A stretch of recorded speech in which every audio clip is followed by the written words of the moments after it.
need is yet another thing to regret. Another instance of wondering if I had said no a little bit louder, if I had fought back a little harder, maybe something could have been different. I don't know if we can make a difference, but today we are here together, and that is what is important.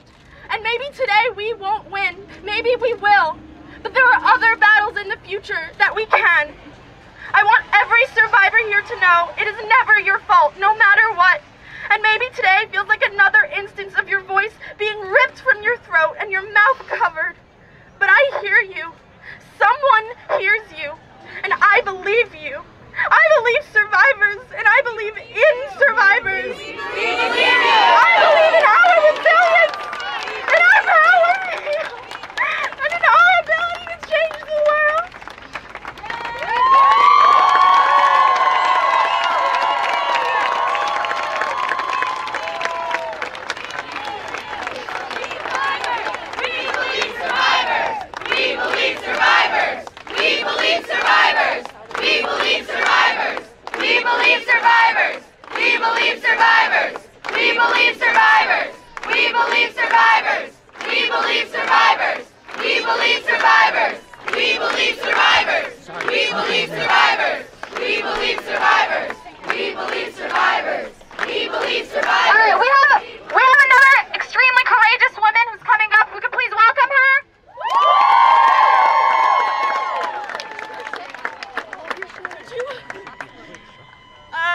So I'm 42 years old and I've never protested before.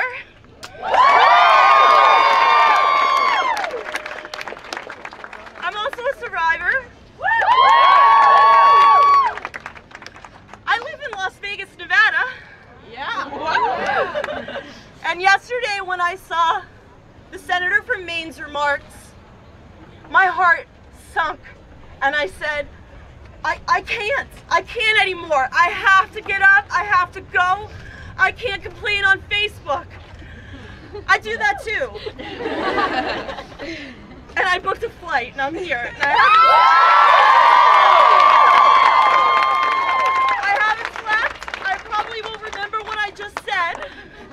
But I believe you and I'm here with you and I have to go home tomorrow. But I'm not sleeping till the flight and I'll be here as long as it takes. And Senator Dean Heller, please grow a spine. You're supposed to speak for us. And by the way, he's up for re-election in 4 weeks.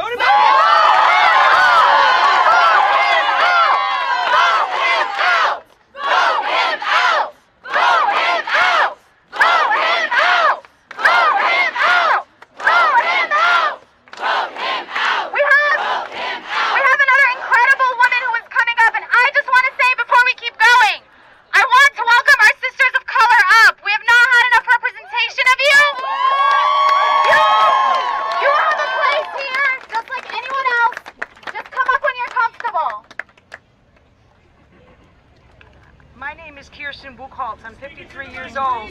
My name is Kirsten Buchholz. I'm 53 years old. When I was 8 years old, I was molested by New York Congressman Seymour Halpern. I did not tell anybody, either my parents, until I was an adult. And that's when I found out my sister was also molested by New York Congressman Seymour Halpern. We didn't tell until it was too late and he was already dead. I'm living in Colorado now, and Cory Gardner is my senator, and he is voting for Kavanaugh. Shame! Shame! Shame! Shame! Shame! Shame! Shame! Shame! Shame! Shame! Shame! Shame! Shame! Shame! Shame! Shame! My name is Andrea Watson, and I am also here from Colorado.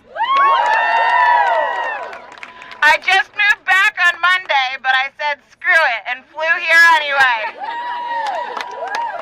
I am mad at Cory Gardner. He left us waiting twice in his office, sobbing, shaking, screaming, and he will not listen.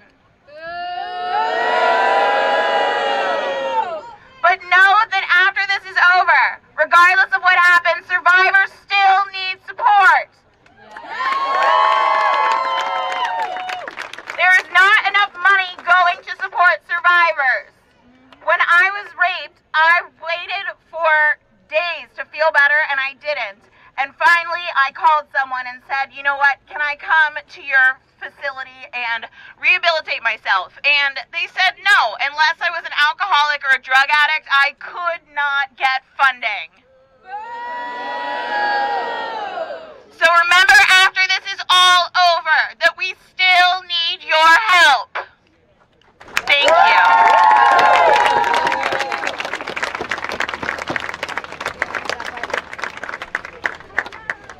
My name's Caitlin. I'm from the state of West Virginia, and yesterday my Senator Manchin hid behind Collins. I'm up here to tell Manchin that he was a swing vote, and what he did yesterday voted against me and voted against every woman that I know. I personally, you know, Get closer together. Sir, move up to the sidewalk. okay. When I first entered college, Kavanaugh has got to go, hey, hey. Ho, ho. Kavanaugh has got to go, hey, hey. Yes means yes, no means no. Kavanaugh has got to go. Yes means yes, no means no. Kavanaugh has got to go. Yes means yes, no means no. Kavanaugh has got to go. Yes means yes, no means no. Kavanaugh has got to go. Yes means yes, no means no. Kavanaugh has got to go. Yes means yes, no means no. Kavanaugh has got to go. Yes means yes, no means no. Kavanaugh has got to go.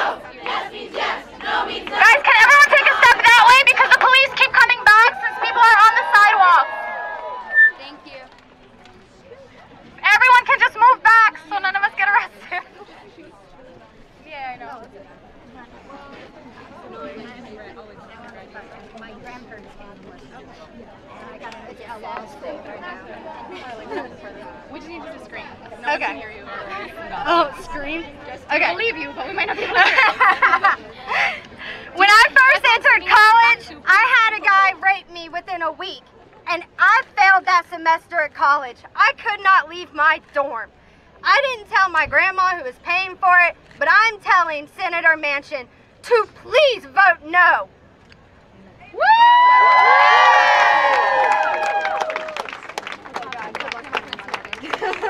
Guys, we need all the camera people to step back. Come on, we're letting you record us. The least you can do, please, is some space. Thank you.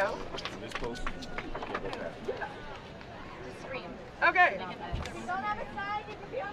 On September 27th, a mother of two, a professor, and one of the most courageous, intelligent, and strongest survivors raised her right hand and swore to tell the truth and nothing but the truth.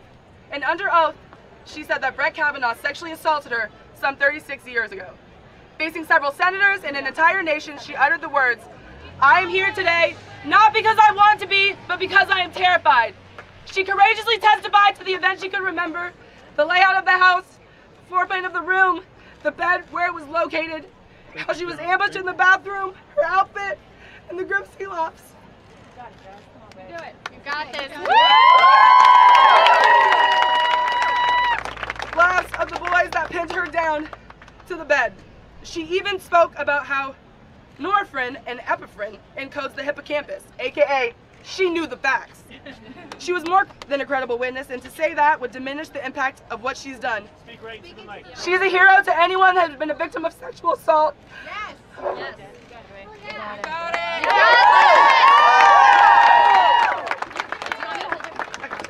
A pillar of light in our community, a beacon of hope, and an example of how to come forward courageously to speak your truth, the truth. She took the oath and swore to tell the truth, and she did it and illuminated this country. It's sickening to believe that this man could be appointed, but I'd be remiss if I say I wasn't surprised, because clearly one Supreme Court justice and a president already weren't enough. So rather than make today about those men, or sit here and thank Jeff Flake for making a decision that should have never been an option, I want to thank the survivors for coming today, regardless of the fact that your country doesn't support you. And for the allies here today and the people supporting these women, thank you.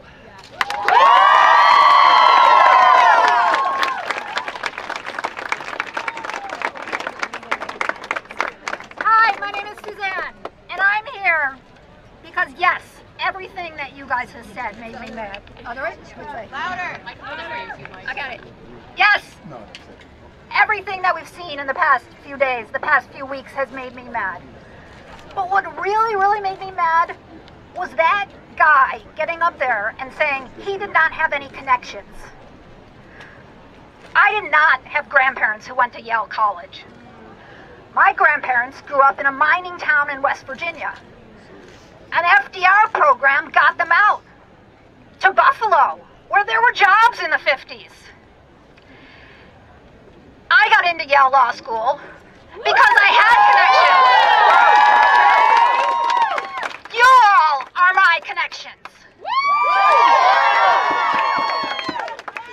Yes, as a college student, I drank. And I was part of that horrible 80s party culture.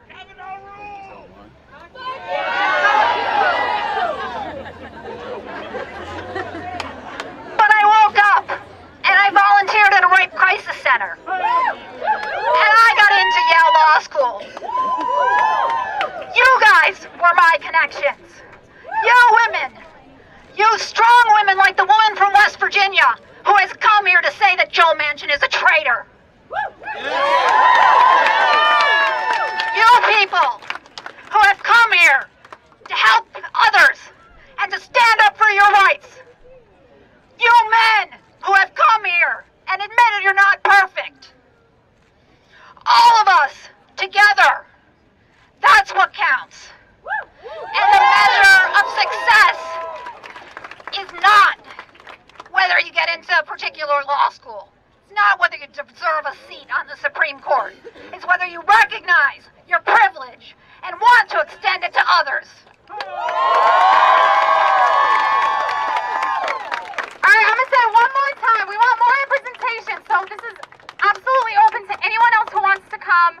Our sisters of color, you're always often marginalized from these conversations. You have a place here. Let's give them a round of applause.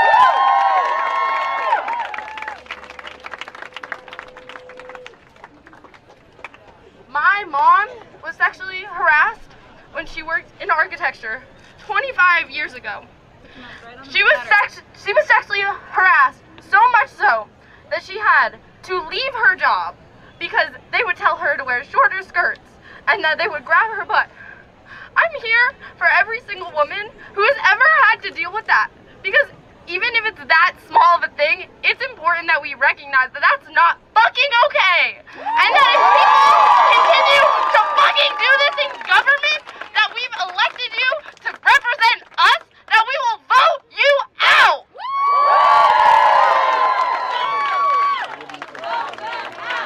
Vote them out!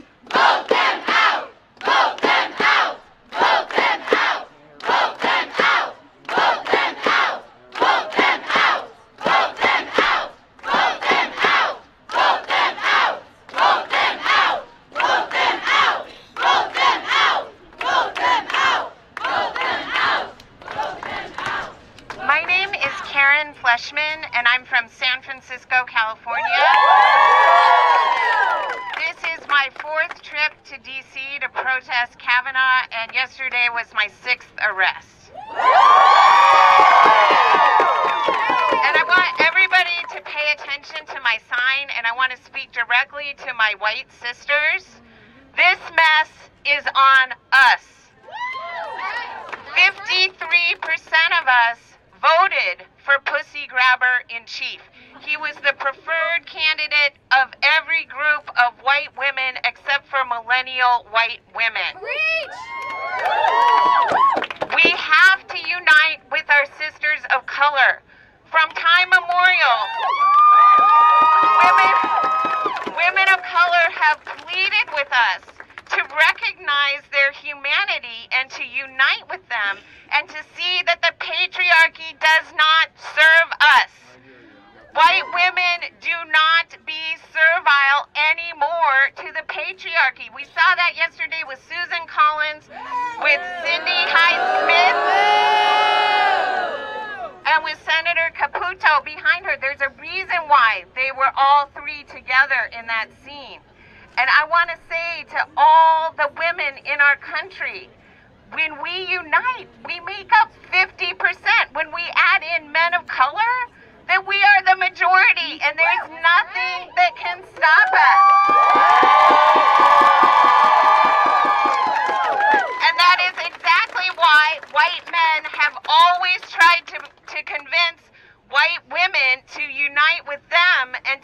on their side and to oppress our sisters of color. This ends today. Thank you.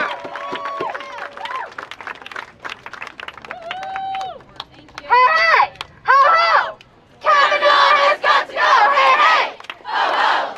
Kavanaugh has got to go, hey, hey! Ho, ho! Kavanaugh has got to go, hey, hey! Ho, ho! Kavanaugh has got to go, hey, hey! Ho, ho! Kavanaugh has got to go, hey, hey! Ho, ho!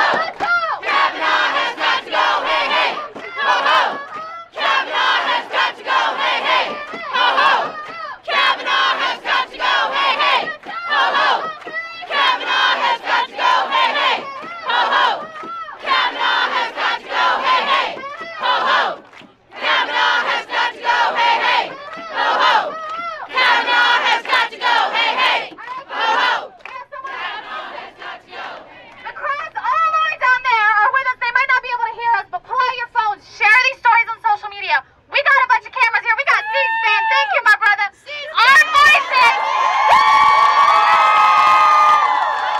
Our voices are reaching every corner. Our voices are reaching every corner of the country. Do not be afraid to come up. We believe you. We hear you, and America will hear you, whether they like it or not.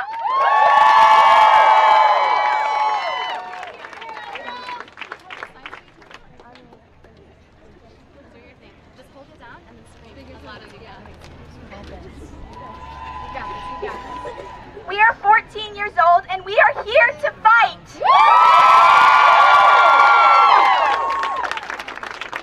This is going to affect the rest of our lives.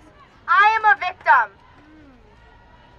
By voting Kavanaugh in, it is saying that sexual assault and rape is okay. And it is not.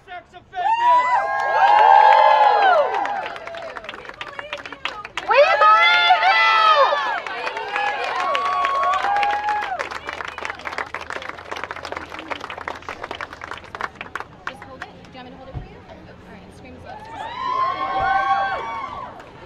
When I was a young child, I was molested, and my parents didn't believe me.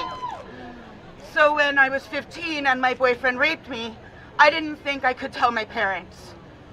So when I was 19 and I was raped at gunpoint and blindfolded, I decided that if it ever happened again, I would report. So when I was 29 and I was raped by somebody that I knew, I went to the police and I reported him, and he confessed on tape, and I went with the police to help pinpoint him when he was arrested. He never spent a night in jail.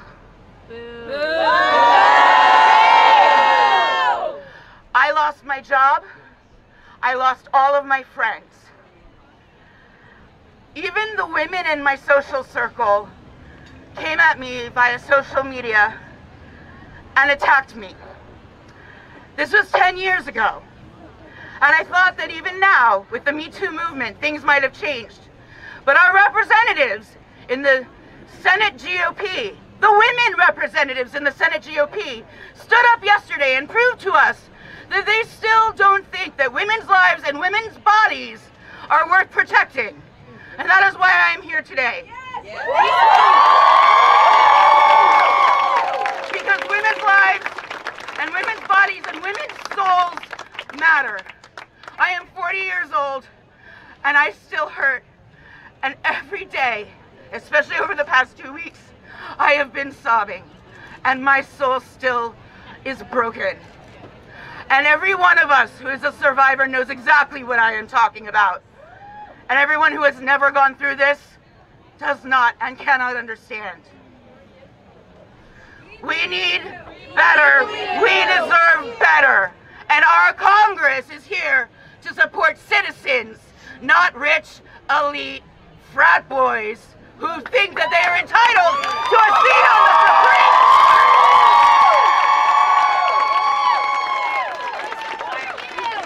We believe you! We believe you! We believe you!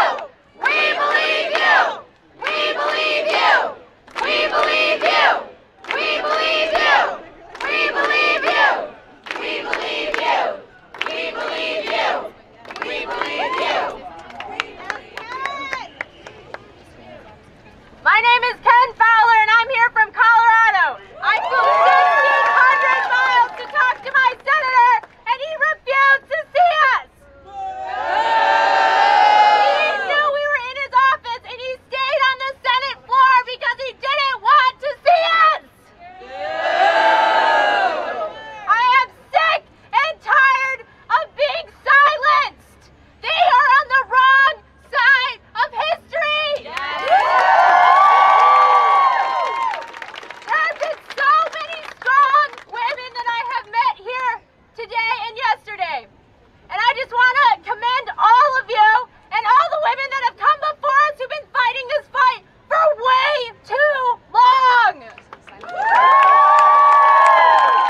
stripped of their innocence, not being able to think to... You got this! They can't focus on their schoolwork, on their lives, on their social statuses that aren't worried about regular teenage things because of the way that the boys are treating them every day. And this just goes to prove how bad it has come to be. I would like to ask everyone to vote on behalf of us on November 6th. It is so important to me. Thank you so much.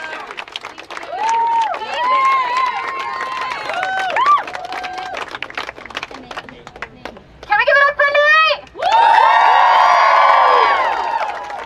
Hello everyone. My name is Nate Tinbite. I'm a 16-year-old from Kavanaugh's home county, Montgomery County, Maryland. I'm here today because we need to make sure that our spineless politicians understand that we will be at the ballot box on November 6th.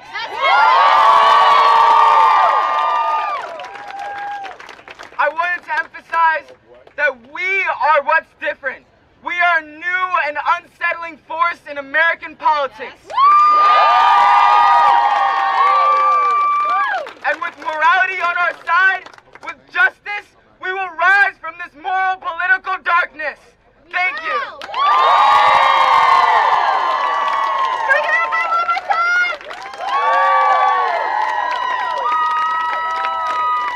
When women are under attack, what do we do? Stand up, fight back. When women are under attack, what do we do? Stand up, fight back. When women of color are under attack, what do we do? Stand up, fight back. When young women are under attack, what do we do? Stand up, fight back. When indigenous women are under attack, what do we do? Stand up, fight back. When lower income women are under attack, what do we do? Stand up, fight back. When disabled women are under attack, what do we do? Stand up, fight back. Muslim women are under attack, what do we do? Stand up, fight back. Palestinian women are under attack, what do we do? Stand up, fight back. When undocumented women are under attack, what do we do? Stand up, fight back. Who did I forget?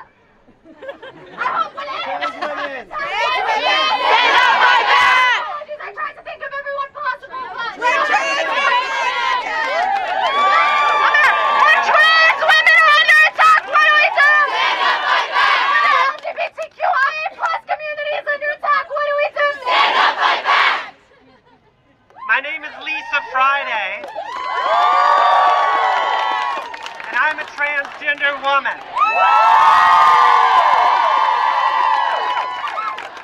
I had 30 years of living with white male privilege, and I gave that shit up. Today I stand here with you as a transgender woman. There is no space in America created for me as a transgender person, so I create my own space.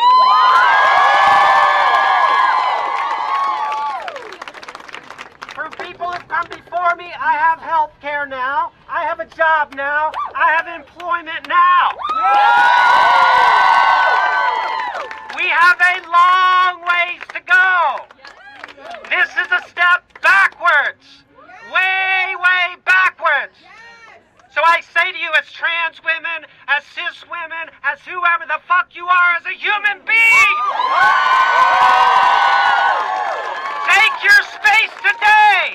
And when they roll by saying get out of the street, say fuck you, I'll stand in the street if I want to stand in the street.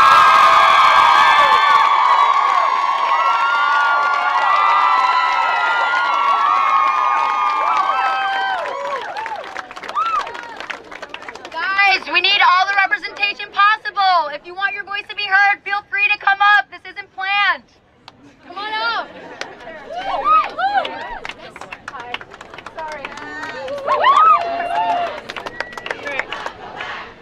We will not go back. We will not go back. We will not go back. We will not go back. We will not go back. We will not go back. We will not go back. We will not go back. We will not go back. We will not go back.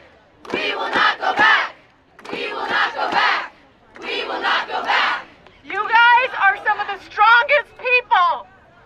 deserve more. You deserve more than what you're getting. And they are putting up Brett Kavanaugh to push you back. It's because we are uniting and we are speaking up and we are making progress that they have elected him, or whatever you're going to say, nominated him to this position. I've been knocked down so many times, and every time I get up, I get stronger. This is not a setback. This is another chance for us to get stronger.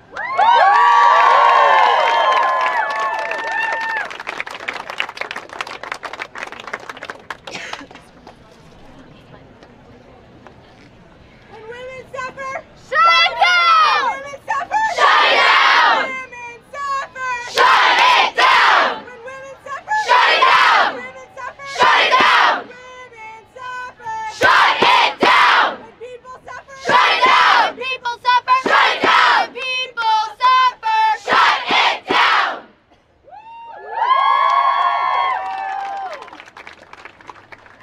I was raped when I was 17. And I have a hard time talking, but I wrote something yesterday, and it's easier if I read, so... I'm sitting on this plane. Listen up, please. Thinking about the privilege that allows me to be here. I have physical, economic, and emotional privilege that so many humans do not. I can decide at 9:45 a.m. that I need to be on a plane, and I have all the necessary resources to make that happen. I have job security and control of my schedule. I have money to pay for it. I have a husband who responds to my declaration that I might need to do this with. Whatever you need, I will help you. There was not a single hurdle in my path trying to trip me up. I have no asshole boss who can control my life. I don't have to choose between a plane ticket and feeding my family. I don't have to fight for my right to exist in my own house. So I thought, if I'm not using my hurdle-free path to clear the way for the people behind me, what the fuck am I doing with my life? Having privilege means you can easily perform a task that would be harmful or difficult to others. Please continue moving through the crosswalk and up onto the sidewalk. Do not stop in the street. We will stand in the sidewalk and speak.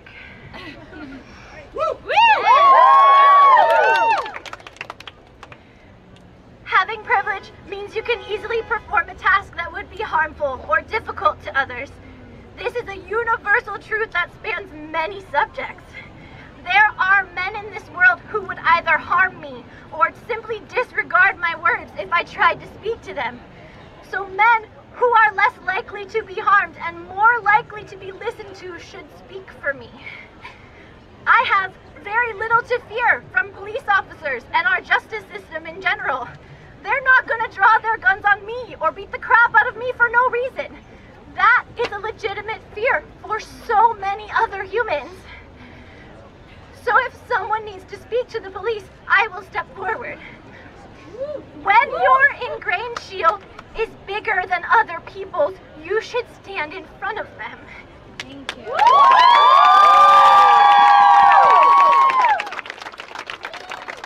You know the winds are changing when we have all these incredible white women of privilege speaking about how they're going to use their privilege to help their disprivileged women. So shout out to you all. Thank you.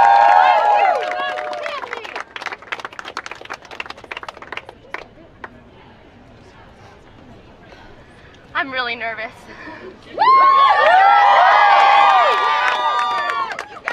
I'm a DC student. I'm a DC student. And when I was 13 years old, I was sexually assaulted in the hallways of my school. And like so many other girls, this continues to happen. And people watched it happen. Boys and girls made fun of me, and that is not okay. It's not okay. We need to look back in the past and heal those people that have gone through so much, but we also need to look into the future because boys and men will not change if we have people like Kavanaugh and Trump and other white privileged men in our government. We need to vote no.